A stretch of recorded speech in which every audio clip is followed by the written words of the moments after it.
Bismillahirrahmanirrahim. Assalamualaikum warahmatullahi wabarakatuh. Alhamdulillah. Alhamdulillahilladzi arsala rasulahu bil huda wa dinil haqq liyudhhirahu 'ala ad-dini kullihi wa kafa billahi shahida. Asyhadu an la ilaha illallah wahdahu la syarika lah wa asyhadu anna Muhammadan abduhu wa rasuluhu sallallahu alaihi wasallam. Bapak Ibu yang dirahmati Allah, sedikit kita lanjutkan tentang masalah talak di sisi syarat dari orang yang mengucapkan talak. Yang pertama, terjadi pembahasan masalah berakal tadi. Bagaimana kalau seandainya terjadi talak dalam kondisi mabuk, ya. Nah, tadi telah kita jawab, intinya dalam kondisi mabuk ini baik disengaja atau tidak disengaja. Kalau tidak disengaja, sepakat ulama talaknya tidak jatuh. Kalau mabuk tidak disengaja. Kalau mabuk yang disengaja, berbeda pendapat ulama. Ada yang mengatakan jatuh, ada yang mengatakan tidak jatuh. Tapi saya lebih cenderung tidak jatuh.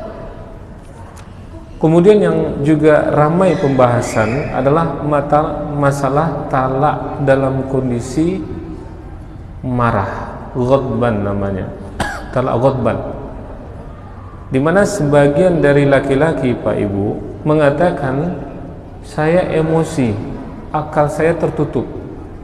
Nah, ini juga termasuk pembahasan talak di sisi syaratnya, berakal dia ataukah tidak. Ulama membagi marah ini dalam kondisi tiga. Ghadban ini ada tiga. Yang pertama, marah muqaddimah atau pendahuluan. Yang jelas Bapak Ibu, talak itu pasti terjadi, ya umumnya dan betul-betul terjadi hampir seluruhnya dalam kondisi marah, emosi. Karena kita melihat sangat langka suami mentalak istrinya dalam kondisi dia sedang bahagia, ya, sedang berbulan madu, sama-sama senang, lalu dek, ya, karena kita sudah bahagia saya talak engkau, gitu. Ada enggak? Enggak ada. Mungkin tidak sadar dia, barangkali mungkin ini. Jadi talak itu memang dalam kondisi emosi. Nah, tadi ulama membagi emosi atau marah dengan tiga bentuk. Pertama, marah di awal marah atau pendahuluan marah. Diucapkan talak, sepakat ulama Pak, talaknya jatuh. Jadi marah pendahuluan terjadi talak, sepakat ulama talaknya jatuh. Yang kedua, marah dalam kondisi akal tertutup. Maksudnya marah dalam kondisi puncak. Maaf ya, marah dalam kondisi puncak. Sepakat ulama marahnya talaknya tidak jatuh. Faham Pak? Karena apa? Akalnya tertutup. Dia tidak berakal lagi. Ya, maka sepakat ulama ketika emosi sudah memuncak, tidak tahu apa yang dia katakan, akalnya tertutup, maka tidak jatuh talak. Yang ketiga, marah di tengah-tengah antara muqaddimah atau pendahuluan dengan marah yang puncak. Ada tengah-tengahnya, marah yang di tengah-tengah. Ini yang ketiga. Maka di sini ada khilaf ulama. Ada ulama yang mengatakan ketika marah dalam kondisi marah yang melebihi pendahuluan tapi tidak sampai ke puncak, yang tengah-tengah. Ada ulama yang mengatakan talaknya jatuh. Yang kedua, ada ulama mengatakan talaknya tidak jatuh. Saya lebih cenderung mengatakan talaknya jatuh karena dia masih punya akal. Sudah paham Mbak?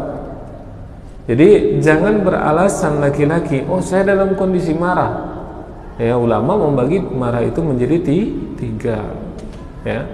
Maka yang tidak jatuh adalah kesepakatan ulama adalah marah yang betul-betul menghilangkan akal. Oke.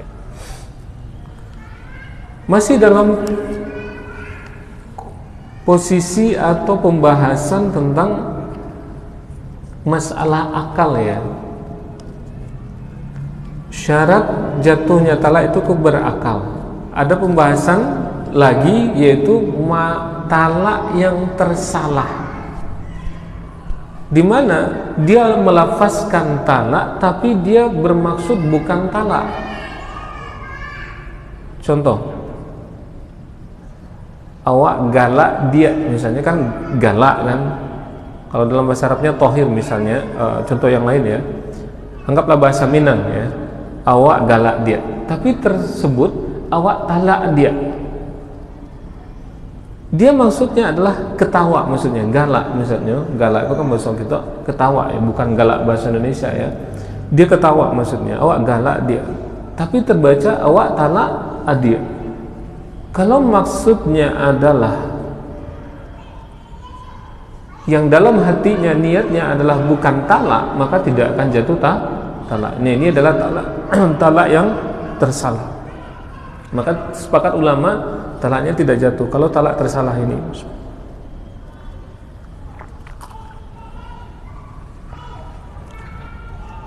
Kemudian Bapak Ibu yang dirahmati Allah, ini agak banyak pembahasannya juga, kita lewati ini.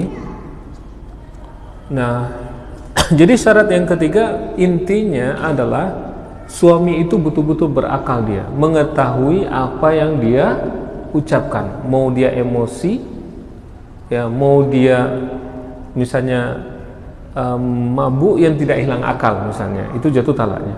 Oke. Bapak Ibu yang dirahmati Allah Subhanahu wa taala, pembahasan mungkin sebagai penutup saja ini karena agak banyak pembahasan rincinya ini. Talak secara lafaz dibagi menjadi dua. Pertama, lafaz sharih, jelas, tegas. Lafaz yang jelas atau tegas ini ketika diucapkan maknanya memang talak ya, dan tidak ada makna lain. Contoh ucapannya anti talik, wahai istriku engkau tertalak. Seorang suami misalnya ada mengucapkan ketika dia konflik ya, atau tolak tuki, aku telah mentalakmu, atau bahasa kitanya ambo cerena dia gitu ya. Nah, di sini diucapkan baik itu dengan niat atau tidak dengan niat, maka jatuh talaknya. Di mana Rasulullah SAW mengatakan dalam hadisnya, "Thalathun jidduhunna jid wa hazluhunna jid. An-nikahu wa talaqu wa ruja'ah." Nikah, talak, rujuk ya. 3 hal kata Rasulullah yang sungguh-sungguhnya menjadi sungguhan, main-mainnya menjadi sungguhan. Nikah, talak, dan rujuk. Jadi talak main-main kalau diucapkan secara sharih jatuh, Pak. Sharih itu jelas dan tegas ya. Seperti saya pernah mendengar ada orang di pasar sambil bersenda gurau dengan istrinya.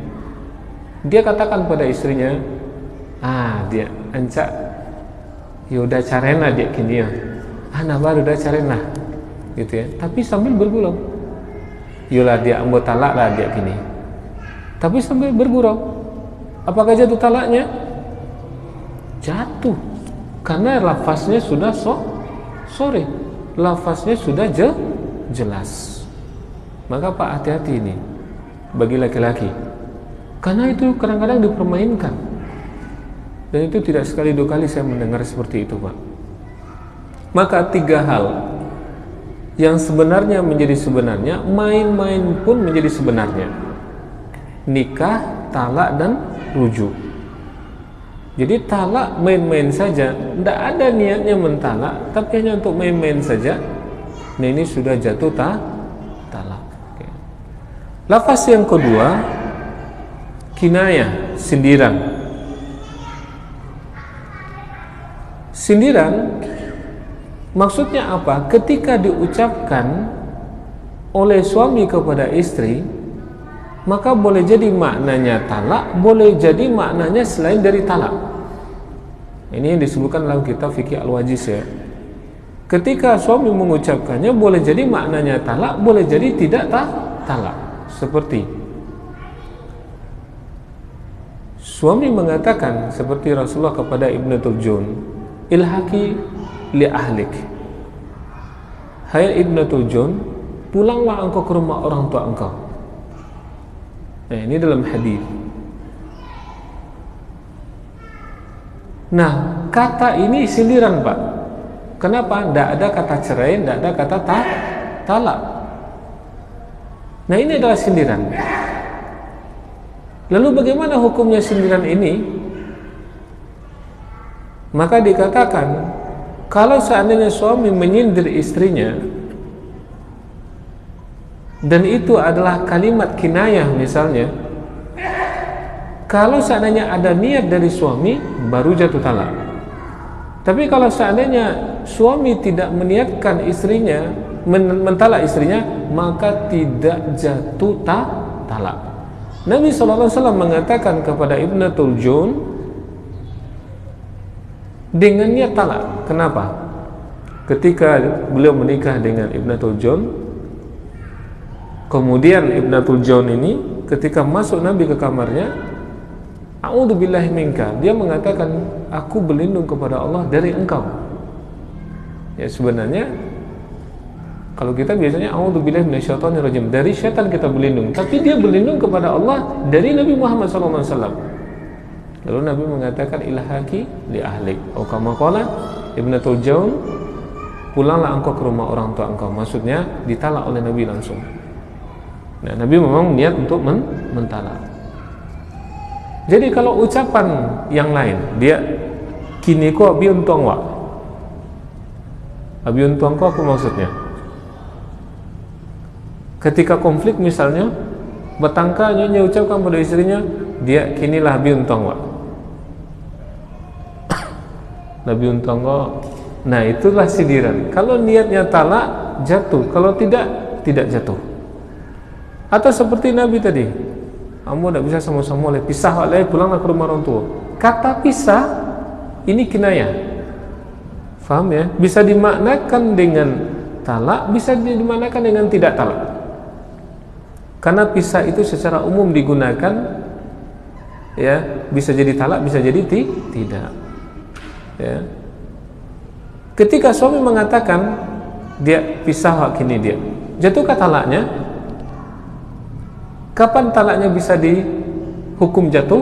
Ketika ada niat. Jadi kinayah ini Bapak Ibu harus ada niat dulu baru jatuh talak. Kalau tidak ada niat maka tidak jatuh talak. Dulu pernah saya contohkan, misalnya Lebaran kemarin, suami janji pulang kampung ke rumah istri. Lalu ketika malam takbiran, jadwal kepulangan datang, tiket sudah dibeli.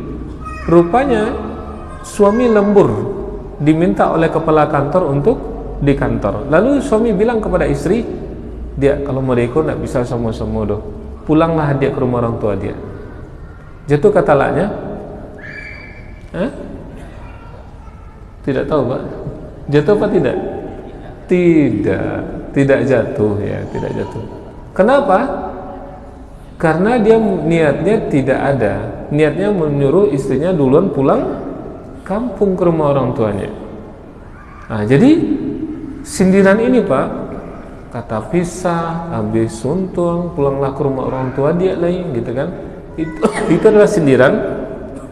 Kapan jatuhnya? Ketika ada niat dari salah seorang suami. Bapak Ibu, mungkin sudah 8:30 ini, kita tidak ada tanya jawab ya. Kita cukupkan sampai di sini. Mohon maaf atas segala kekurangan kelafan, dan ini silakan belajar lagi Pak, karena talak itu di tangan Bapak. Hati-hati ini, dan tentunya keselamatan kita adalah dari ilmu kita. Demikian, subhanakallahumma bihamdika asyhadu an la ilaha illa anta astaghfiruka wa atubu ilaik. Assalamualaikum warahmatullahi wabarakatuh.